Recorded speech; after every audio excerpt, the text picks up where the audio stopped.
going na mga loves to the airport to pick mama. Whew. Let's go!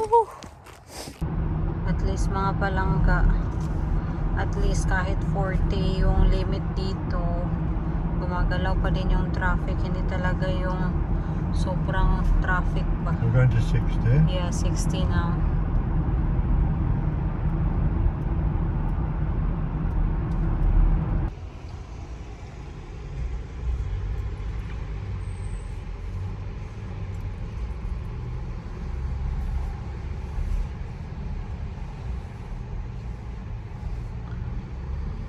We need to go around that and do it.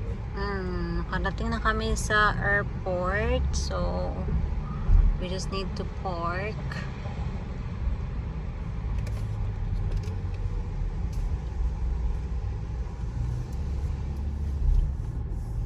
Sobrang stricto sila dito sa parking mga loves.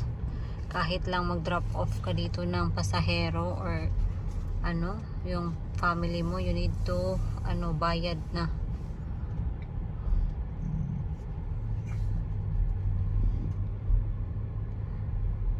This?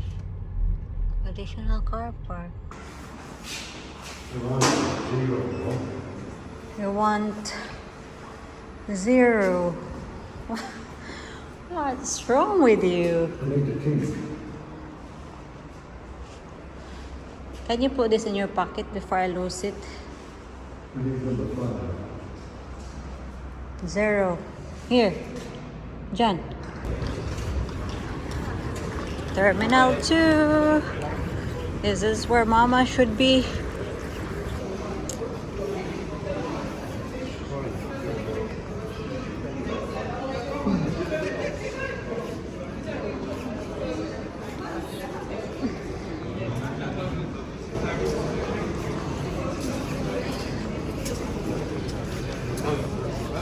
They got back.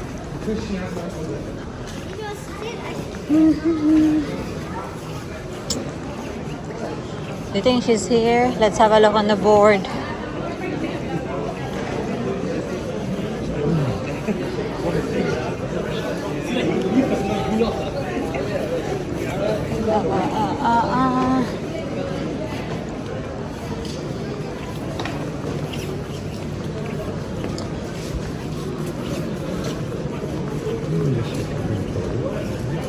The toilet is just in there, honey. Right in the end.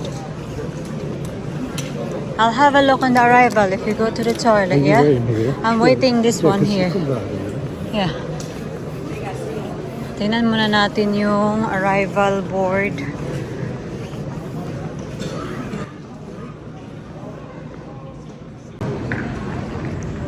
So, kakaland lang daw.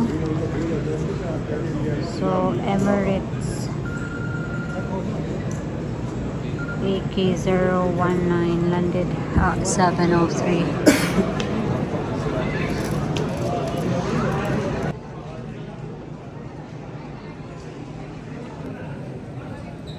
Hintay lang tayo na lumabas si Mother, mga loves. What?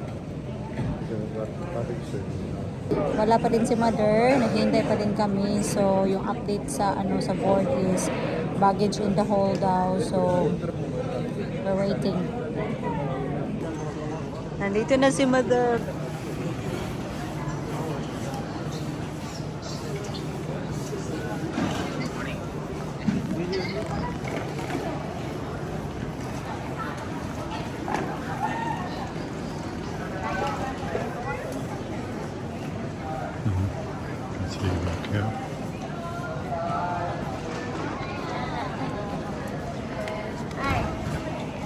Hi, John. Hi. Good morning.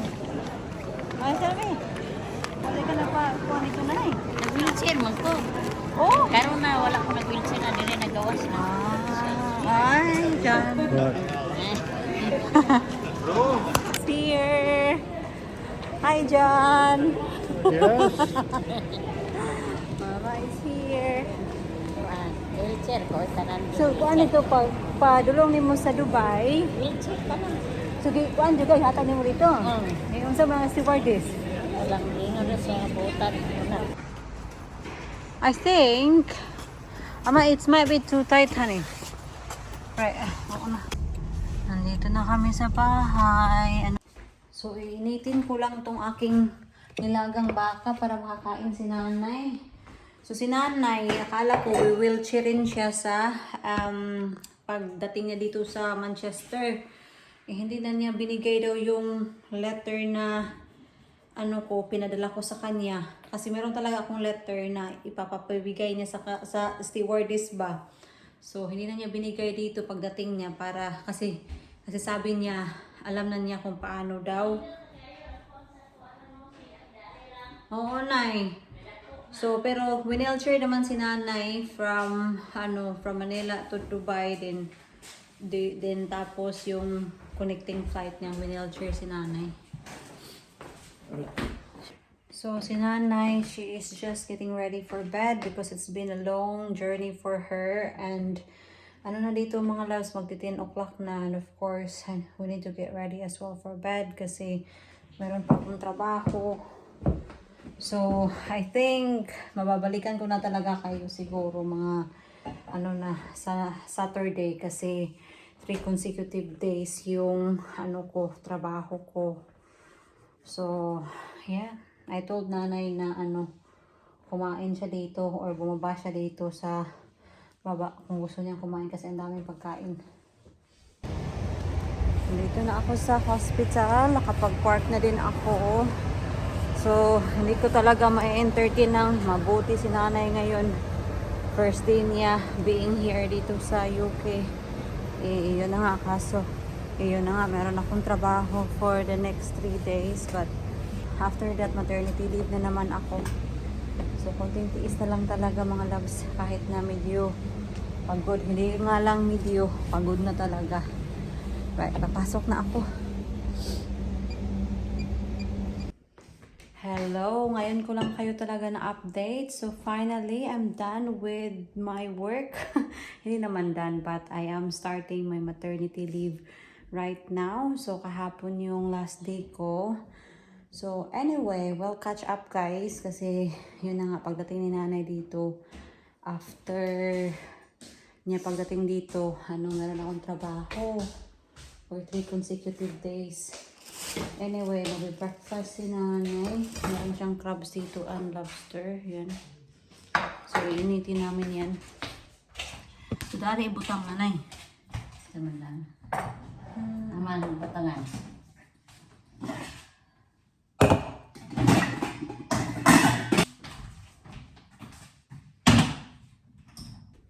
Titingnan ko muna itong dito si nanay kung paano na yung in-steam namin na crab and lobster.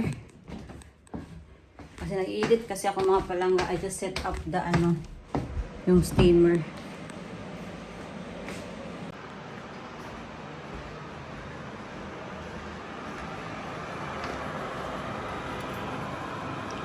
Na to, ready na to. Yeah, ready na yan. So, si nanay nandito.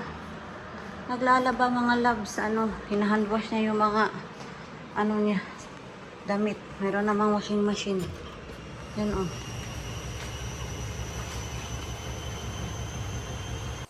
Mag-grocery muna kami. Kasi pupunta din si Steve. Ngayon, tomorrow I mean. Hindi, wala na rin pagkain sa bahay. Kasi wala din kasi si Jan dito.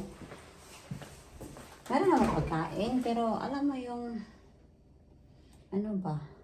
kailangan ng mga juice, milk, yung mga essentials na palaging ginagamit.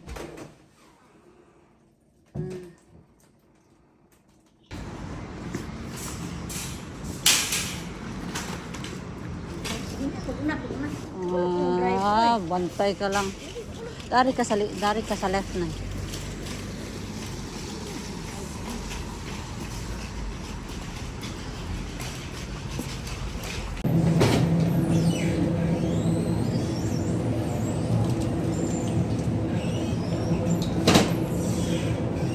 Microwave na natin mo na eh.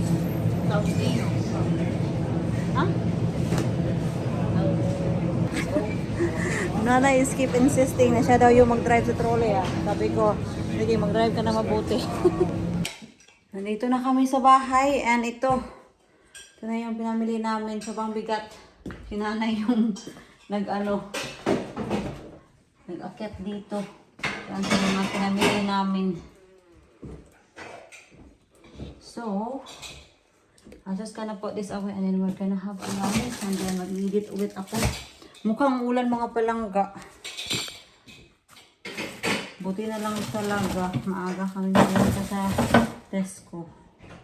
Tapos na kami mag-lunch. So, yung lunch ko is ham and cheese na tortellini.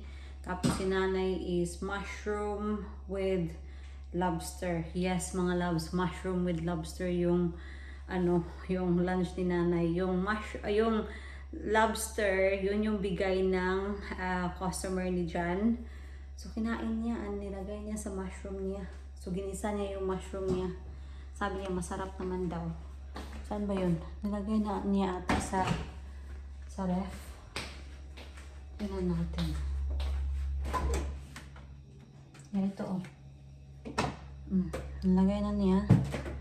Tapos may chicken sausage pa siya dyan.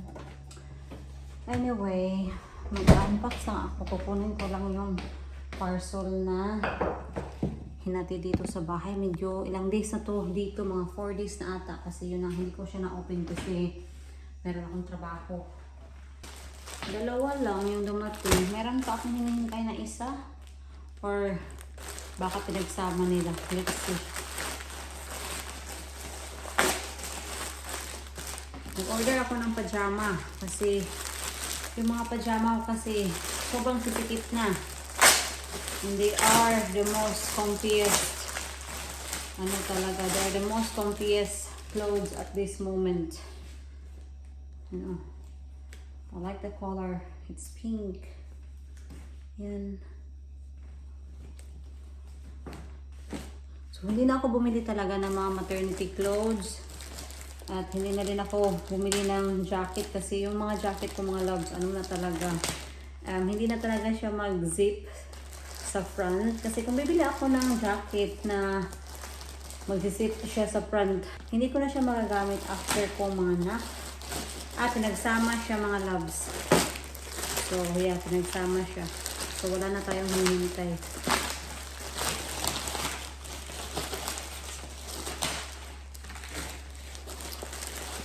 Ito, pajama.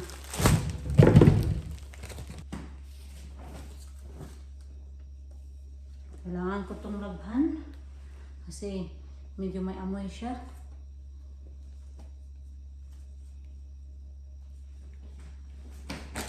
Hindi ko pa ito lalabhan ngayon kasi yung clothes made natin sobrang dami pang nakasampay. Ito na lang siguro yung dadalhin ko sa hospital. Ito.